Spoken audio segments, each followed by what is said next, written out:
Hola, soc Meritxell. Des de Makine estem fent unes entrevistes per conèixer millor el treball que fan els nostres professionals i apropar-nos més a la kinesiologia. Avui parlem amb Pere Ribera, kinesiòleg holístic i creador de les Flors del Berguedà. Benvingut, Pere. Hola i gràcies. I benvinguda també. Per conèixer-te una mica millor, explica'm una mica alguna sobre tu i el teu treball. Bé, jo vaig començar la meva singladura o la meva aventura amb teràpies naturals, això, amb el quiromassatge. Vaig fer l'any 1983, vaig acabar el curs de quiromassatge i a partir d'aquí he anat fent diverses coses, i entre elles la kinesiologia holística. També he fet medicina tradicional xinesa, també he fet quiropràxia, reflexo, diverses coses, no? Ara, últimament, el que faig servir més és, evidentment, la kinesiologia holística, evidentment, la medicina tradicional xinesa i el quiromassatge. Són els tres pilars de la teràpia que faig, no? I què t'ha portat a la kinesiologia, a tot el que estàs fent? Bé, la kinesiologia potser m'ha portat el que deia el meu professor d'acupuntura, el Haile Massa, un record que ens va deixar. I ell deia, el diagnòstic s'ha de fer amb l'ham, no amb una xarxa de pescar, no? I llavors, esclar, això, la kinesiologia potser ens ajuda a afinar una miqueta més, no? Però si tens una mica de dubte, doncs vas amb kinesiologia i ho acabes d'afinar, no? A més a més per d'altres coses, no? Per exemple, per les intoleràncies alimentàries, sobretot, el que és la flora intestinal, o sigui, vas una mica més enllà, detecta si és més energètic, si és més químic, més emocional. Llavors, esclar, si és energètic, doncs ja vas més de cara amb flors del Berguedà, evidentment, o flors de Bach, i també amb la medicina xinesa. I què és el primer contacte que vas tindre amb la kinesiologia? Quan la vas descobrir? Bé, jo el primer contacte que vaig tenir amb la kinesiologia va ser, ara no recordo exactament l'any, però devia ser al voltant de l'any 1993-94, no sé, 92 devia començar, que vaig començar el curs de medicina tradicional xinesa a l'Escola Superior de Medicina Tradicional xinesa, i hi havia una companya, una mica més jove que jo, o bastant més, que ho estaven estudiant amb la seva mare a Madrid. O sigui, anaven a Madrid, perquè llavors aquí a Barcelona no hi havia cap escola, i elles anaven a Madrid a fer el curs. I llavors va ser el primer cop que vaig sentir parlar de la kinesiologia holística, no? Després també hi havia dos companys d'un curs inferior al nostre de medicina xinesa, que també eren kinesiòlegs. I llavors, a través d'ells vaig tindre un petit contacte. I llavors el contacte, potser el contacte fort, el contacte que llavors em va impactar i vaig dir, ostres, he de fer kinesiologia, va ser quan el Sodi Natural feia no sé si d'allò, però feia cursos, organitzava cursos de 2 o 3 dissabtes, i em va organitzar un allà a la plaça de Sants, i hi havia el Joan i la Rosa, el Joan Buixens i la Rosa Junyent. I a través d'allò, a més a més em va apassionar de la manera que em parlaven. A més a més, el Joan parlava del seu tema estrella, de la flora intestinal i això, no? I llavors, va ser quan em va enganxar de veritat i els vaig anar a demanar informació i ja va estar. Vull dir, va ser quan vaig caure amb la kinesiologia. Llavors ja vaig començar el curs i on baixàvem amb la Lluïsa Forns de Manresa, amb el Jesús López i la Maria Sala, no, perquè ja ho era. I llavors, aquest va ser el primer contacte, no? Llavors ja vam fer el curs i el curs superior 1, on vaig conèixer el Juanjo i l'Àngel, i el curs superior 2, i ja no hem parat amb la kinesiologia. Què és el que et sorprèn més de la kinesiologia?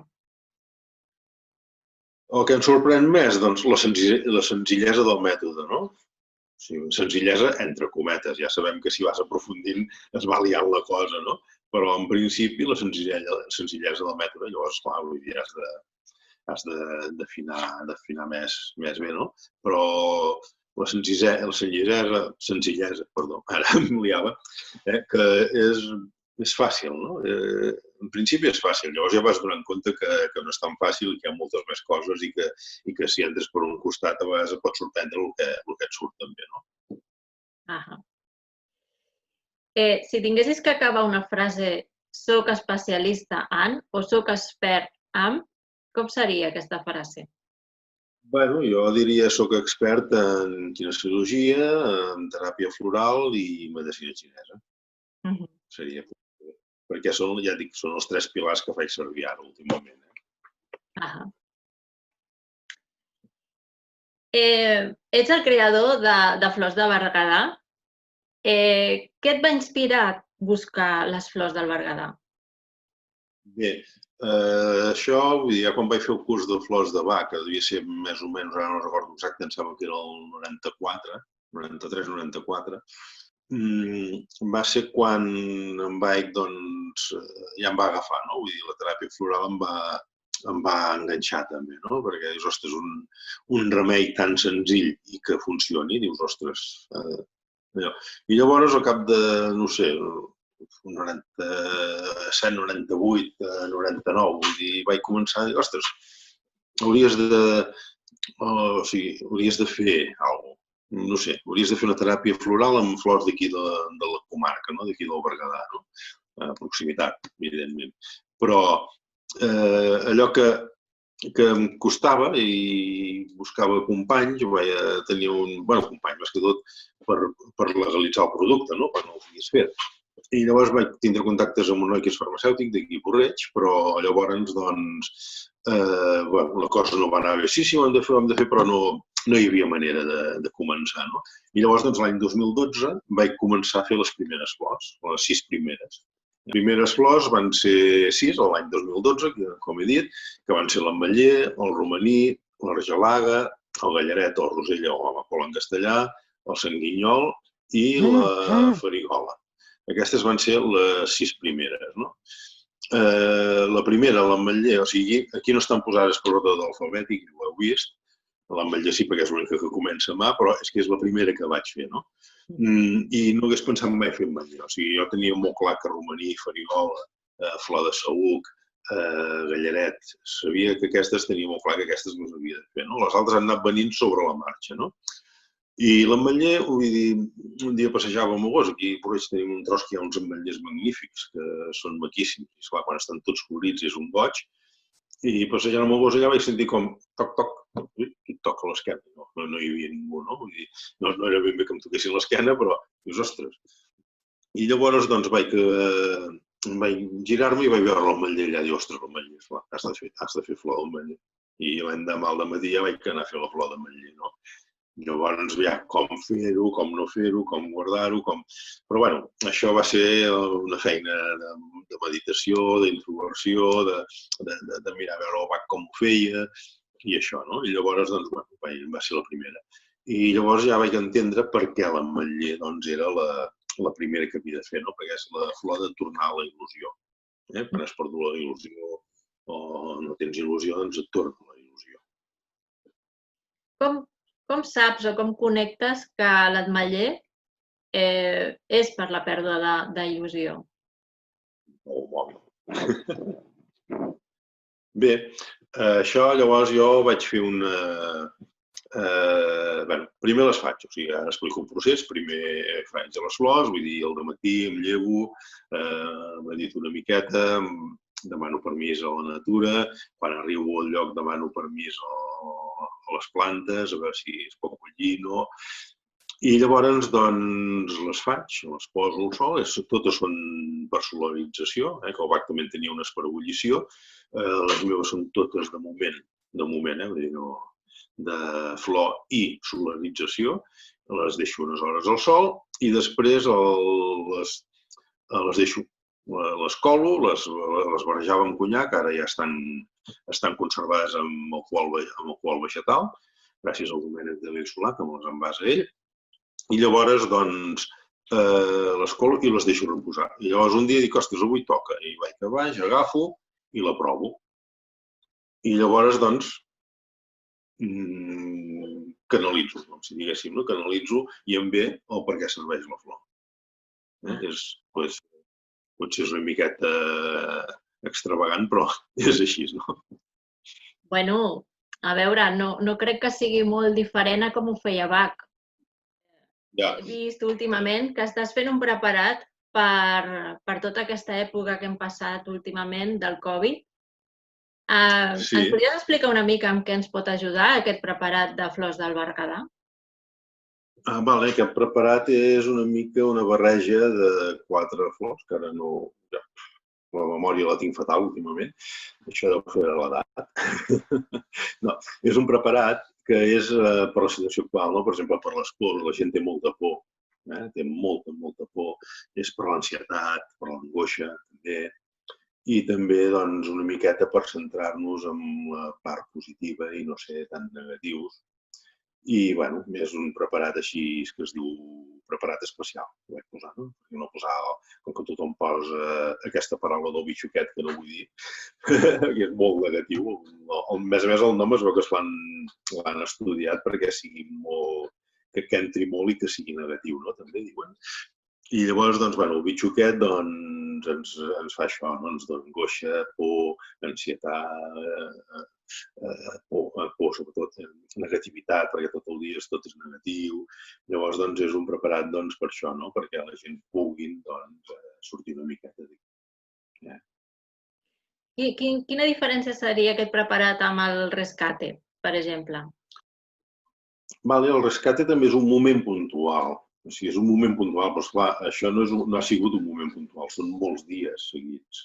El rescate seria, doncs, si tu vols anar has de pujar amb avió i et fa por pujar amb avió, doncs prens el rescate i ja està, no? És aquell moment. O si has d'anar a xerrar davant de molta gent i et fa cosa, doncs també el rescate és el moment, o has vist un accident, és el moment, no? Però esclar, després hi ha més al fons. I llavors jo crec que la diferència és aquesta, no? Que està pensant més per una llarga durada mentre es duri el bitxoquet.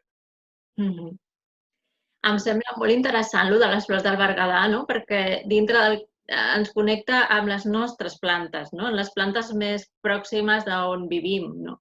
Sí, són plantes d'aquí, de la comarca, però bueno, de Catalunya, perquè aviam, Fariola, més o menys, de Catalunya n'hi ha, romaní, flor de saüc, totes les cases de pagès abans tenien un saüquer, perquè és una planta màgica, és una planta dels constipats que se'n feia xarop tant de les flors com dels fruits. Ara és que no em sortia com els fruits, no? Era la segona escorça del suc, sabem que és com una aspirina.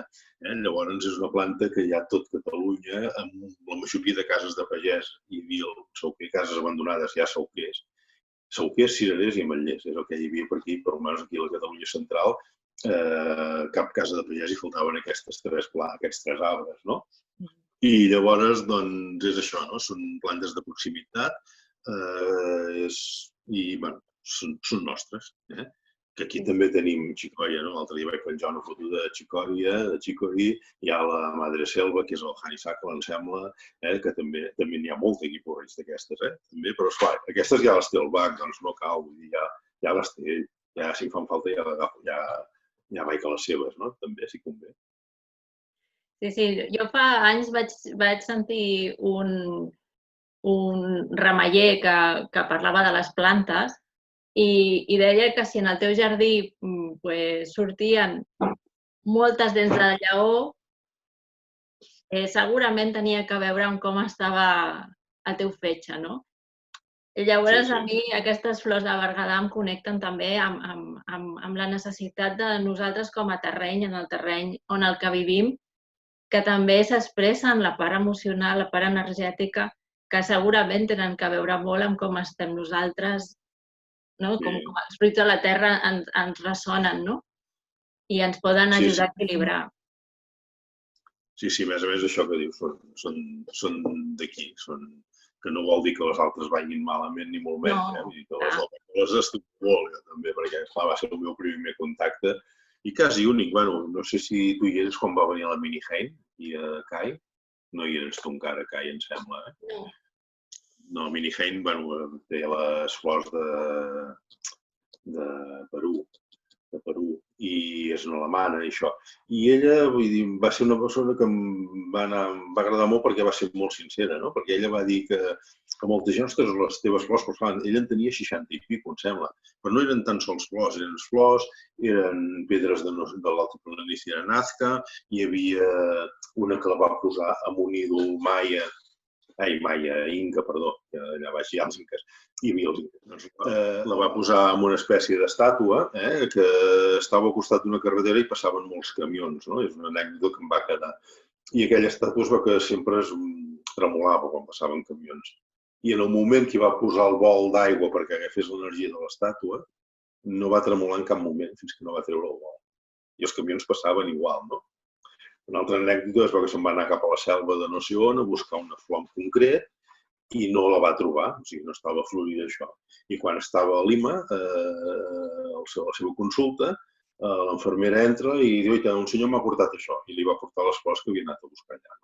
I ja no el van veure més amb el senyor aquell, saps? Vull dir que, doncs, al mínim, més que tot em va agradar perquè no sé si valia 600 o 700 € el seu preparar a les seves flors, però ella va dir, esteu treballant amb flors de Bach, amb flors de Califòrnia, amb flors de Saint Germain, esteu treballant amb qualsevol, doncs us van bé? Sí, doncs no agafeu les meves, feu servir les que ja feu servir amb el meu mètode i ja està.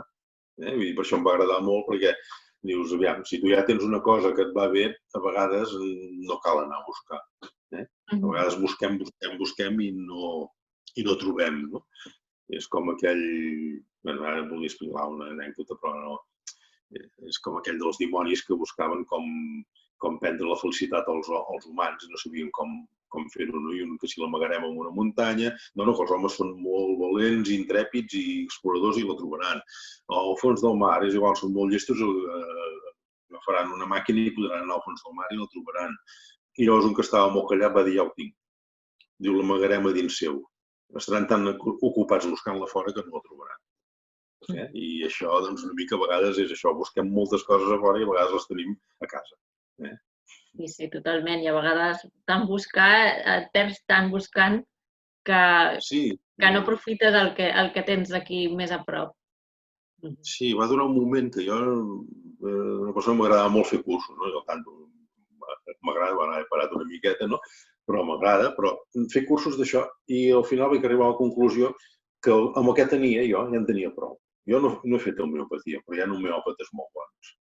No sé si necessito homeopatia, doncs a Tallà la Roser Ferrer, em sembla que s'ha jubilat ara ja, i a Manresa hi ha la Maria Sala, o hi havia el Lluís Cellers, que ara ja s'ha jubilat també. Vull dir que hi ha homeòpates bons, doncs que vagin a un homeòpata bo perquè aquell és un refrany castellà, diu que qui mucho aprieta, poco abarca, no? I és ben bé així, no? Vull dir, quan vols fer tantes coses, a vegades dius, tens tantes coses que no saps cap on anar. I llavors, a vegades, jo m'he centrat molt en el que t'he dit, ja amb la teràpia floral, que ja és la meva, amb la medicina xinesa i la reflexo, que fa molts anys que faig, i a vegades també, segons qui, doncs se'ls va molt bé, no? I vaig arribar a una conclusió que, de moment, si no és una cosa que m'atreu molt, molt, molt, ja només fer cursos del que ja faig, per ampliar el que ja faig. Sí. No sé, això cadascú, vull dir, d'allò tenim la nostra manera de veure les coses, no? Però la meva potser és aquesta, no? Sí, no, arriba un punt que segurament molta gent arriba a aquesta conclusió que has arribat tu perquè és molt, o sigui, hi ha tantíssima demanda i demanda no, hi ha tantíssima tallers i coses que es poden fer i hi ha tantes coses per aprendre que et pots no? Sí, disperses, no? Però ja disperses molt, no? Et disperses molt i llavors si et disperses molt no estàs d'allò, No sé, i jo m'ho miro així, no sé. Tornant una mica a la kinesiologia i la feina que tu estàs fent, ens podries explicar una mica o ens podries explicar algun cas que hagis tingut que sigui rellevant o que sigui bonic i que ens puguis explicar una miqueta la seva evolució?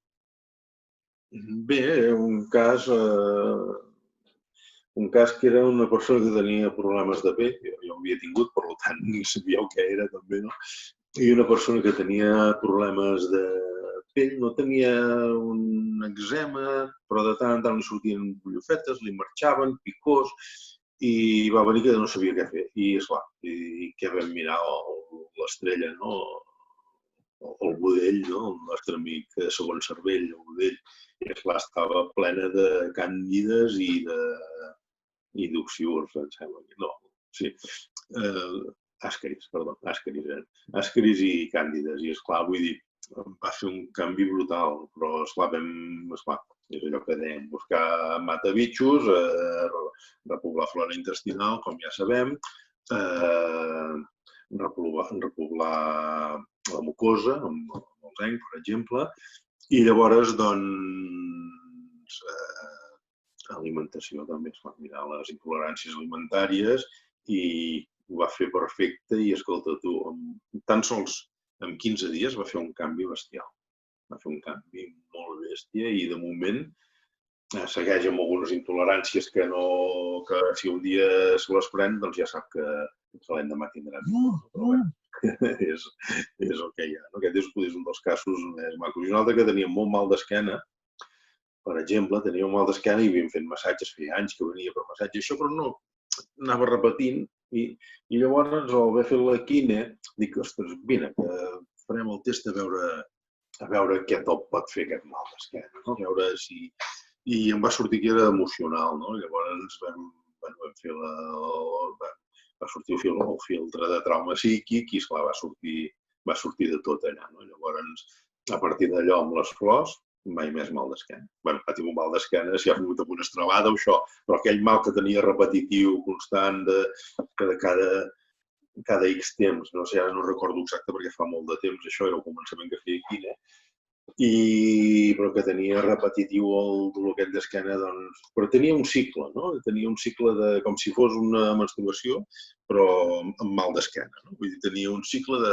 Ara no recordo si en 30 i pico de dies, cada 30-40 dies, tenia aquelles punxades i li durava... Bueno, amb el massatge li marxaven, però, esclar, no li marxaven fins al cap de 4 o 5 dies. I el massatge millorava, vaja, no li marxava, li millorava bastant, però no li marxava. I estava 4, 5, 6 dies amb el mal aquell i li marxava. I dius que no ho entenc. I, esclar, llavors vam trobar això, que era un trauma psíquic o una cosa del passat que no havia paït, no? Perquè això, la paraula trauma psíquic, a mi no m'agrada gaire, no? Que pot ser que a vegades ja entrava, però és que a vegades són tonteries que et queden enganxades a dins i això, no? I llavors un altre cas d'una altra noia que també estava molt d'allò era que vam mirar, doncs, el cos sutil. El cos sutil, d'allò, i solucionant el cos sutil, doncs, li va solucionar tot el problema aquell que tenia, no? Vull dir que aquests són els casos una miqueta, primers casos que vaig tenir així una mica, llavors aquests s'han anat repetint i d'altres, no? Però aquests potser són els que al començament, esclar, va sobtar, no? Llavors, quan vam fer el cos sutil, doncs, amb el Banaix que ens va donar... Bueno, jo vaig agafar el partit de 50.000 K i ell em sembla que van comentar que era un altre, però a mi aquesta m'ha anat bé. I ara també amb el cos sutil de Flor del Berguedà és l'Argelaga, que va molt bé per ajudar el cos sutil. O les interferències energètiques d'altra gent amb tu. Per què creus que funciona la kinesiologia? Jo crec que funciona... Per què funciona? És una bona pregunta. És una bona pregunta amb no sé quina resposta. Jo crec que funciona una mica per la fe que hi posem, una mica per la il·lusió que hi tenim tots. La persona que ho va descobrir doncs, també tenia que descobrir-ho. La kinesiologia holística, l'Arm Reflex que va descobrir el Banaix, però també hi havia els altres, els americans, que van ser els primers que van trobar la kinesiologia amb el múscul, no? Ara no em surt. Aplicada, no? El Torforcer. Això, exacte. I llavors, doncs, però aquesta jo la veig poder una mica més simple. La gent no es veu, perquè diu, ostres, aguanta el braç, aguanta no sé què. També estan en tensió, no? Potser. I en canvi amb això, doncs, es posen mesures als braços i la gent, doncs, es relaxa. I tu també, sobretot, doncs, no anar amb res predeterminat quan fas el test. Tu testar. Ostres, això podria ser, però no ho saps. Com que no ho saps, testes. I si és emocional, si és energètic, si és estructural amb emocional, o emocional amb estructural, etc. Ja ho sabem, tot això ja ho sabem, no? Nosaltres, més o menys com és. Doncs llavors amb això, esclar, testes i vas i la persona diu, ai, com ho saps això? Perquè, no sé, a vegades, sobretot amb el cas que t'he dit, perquè m'he trobat bastants cops amb el trauma psíquic, no? Amb les coses arxivades, no? O sigui, no, si això fa temps que ho tinc arxivat. No, el problema és aquest, que ho tens arxivat, no ho tens acceptat o integrant, no? Llavors el problema és això, que ho tens arxivat, però està a l'arxiu i de tant en tant obre la porteta i diu, hola, sóc aquí. I llavors, doncs, és això, no? Aquest potser és un punt que també, doncs, que sense kinesiologia no sé si ho trobaries. No, suposo que sí, perquè els vidents i això que poder llavors aquells, això ja no m'hi fico perquè no d'allò, no? Però no ho conec massa. Però podria ser també, no? Jo ja ho saps com va naix quan ens veia a la classe i deia, un voluntari deia tu, que assenyalava amb algú, bueno, ja ho sabia ell, no? Perquè ell té d'altres coses que ell veu, no?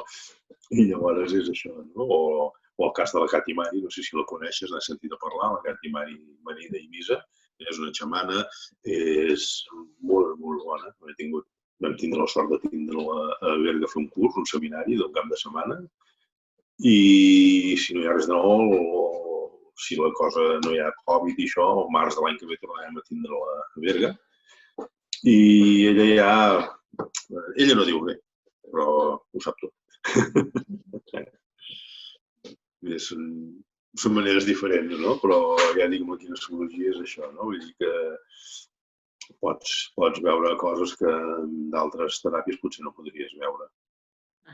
No sé si he respost a la pregunta gaire bé o m'he anat per les branques. És com tu ho vius i és estupendo i perfecte. Cadascú ho viu molt semblant per això. Les respostes a aquesta pregunta són amb matisos, però semblants. I és bonic, no?, veure que hi ha un punt en comú. Exacte, sí. Quins projectes tens pel futur? Projectes pel futur? Bueno, em sembla que em jubilaré aviat. No tinc pas ganes, home. Jubilar-me quan arribi a l'edat faré, però no crec que pari, Jo no crec que pari. Pel futur, bueno, és anar continuant ara, vull dir, pel futur, amb aquest bitxo que ens ha vingut, no sabem com serà el futur, tampoc, perquè ens l'han implantat aquí i, esclar, no sabrem com serà el futur, però jo tinc les ganes d'anar desenvolupant doncs, el que és les meves amigues, flors del Berguedà. Tinc ganes d'anar-les desenvolupant. L'altre dia vaig repassar punts, vaig fer coses i la veritat que encara em van sortir més coses de la flor. I, bueno, ara tinc que investigar, estic mirant la part més profunda de la flor encara, no? Vull dir, o sigui, serveix per l'insomni, pel nerviosisme, pel d'allò, però cap a on van, no? Potser, però bueno, és el meu, potser el repte més fort que tinc, evidentment anar millorant en kinesiologia, en tot el que faig i d'allò, però potser el projecte més immediat seria aquest, i jubilació. Què creus que necessitem en aquesta societat en la que vivim? En aquesta societat que vivim, doncs, amor. Ho resumiria amb amor. Amb amor es cura tot. Amor cap a tu, cap als altres, perquè ens estan inculcant doncs, la por, els mals pensaments, l'ansietat, sobretot en aquests moments que ha sortit tot això que hi ha voltant, no? O que han engegat que volti, no? Que jo creuria més que han engegat que volti que no pas ha voltat sol, no? I doncs l'amor és potser l'amor i gratitud, no? Està només potent la paraula gratitud, no? Gratitud a ser viu, gratitud a tindre els amics que tens, gratitud de viure en aquest planeta, la gratitud de ser el que ets, no? I a vegades no som agraïts, no agraïm el que tenim, no reconeixem el que tenim, no? I llavors, entre amor i gratitud no hi hauria ni la meitat de les coses al món. Jo crec que això, a més a més, han fet un món molt competitiu, no? Molt competitiu, hem de competir, hem de ser els millors, perquè si no ets el millor me cago en dena d'allò, no? I llavors, doncs, esclar, i això no és bo, perquè és una competència, a veure qui pot passar davant de l'altre, qui pot xafar l'altre per pujar a dalt, no? Llavors, doncs, això és allò, jo crec que es podria resumir amb amor i gratitud. Sí, el pitjor de tot és que ens creiem que no es pot fer un món diferent que no sigui amb competència, no? I segur que es pot fer d'una altra manera. Es munta un al costat que fa el mateix que tu. Me caso un dent aquest, ostres, no he de ser millor i no d'allò, que no he de perdre clients, que no d'allò. N'hi haurà que marxaran i n'hi haurà que vindran d'ell amb tu i no ho sé, vull dir, quan surt el sol surt per tothom, deia la meva iaia, no? I és així, surt per tothom. Llavors, doncs, tu has de ser honest amb tu mateix, més que tot el millor, anava a dir el millor amb el que fas, però no amb el millor, sinó millorar el que fas, que és molt diferent, no? No voler ser el millor, sinó fer el millor que sàpigues tu. Què és per tu Amakine? Què és per mi Amakine? Amakine, doncs jo no m'agradaria dir-ho, no és una alternativa, perquè no és una alternativa. És una agrupació que ha sortit d'una necessitat que hi havia, no? Una necessitat que hi havia, doncs, de kinesiòlegs, que no sé exactament qui va començar-ho. Bueno, ja ho demanaré. No sé qui la va començar, aquesta nova empenta, odissea, no sé. I jo crec que és una cosa que hi havia necessitat que sortís, no? Hi havia un altre grup de kinesiologia, i encara hi és, encara hi soc també, evidentment, però no sé, era una necessitat de fer coses diferents i de fer coses. Que a vegades hi ha llocs que estàs en llocs i no et deixen fer coses. I llavors és això, no? Potser és una mica diferent, no? I ja dic, no sé exactament, no he entrat, no he estat a cap reunió, però bueno, jo sóc aquí, segueixo, i espero més endavant poder venir encara que sigui dissabte o venir. Jo crec que era una cosa que havia de sortir, es digués Amakine o es digués Kine te quiero, no? O t'estimo, Kine, no ho sé. Però jo crec que és una cosa que havia de sortir un dia o altre i hi ha hagut alguna empenta que ho ha fet. I felicitats als que heu començat aquesta aventura. Gràcies. Doncs gràcies, Pere, per prestar-te a fer aquesta entrevista. Espero que t'hagis sentit a gust. Molt, molt, molt. Ja saps que, com que ja no ens coneixem gaire, ja no hi estic gaire de gust, que ja ho saps. No, molt bé i molt de casa. Moltes gràcies i fins la propera. Molt bé, una abraçada amb tu, en especial, i amb tot el grup d'Amakine i a tots els kinesiòlegs del món. Una abraçada. Gràcies.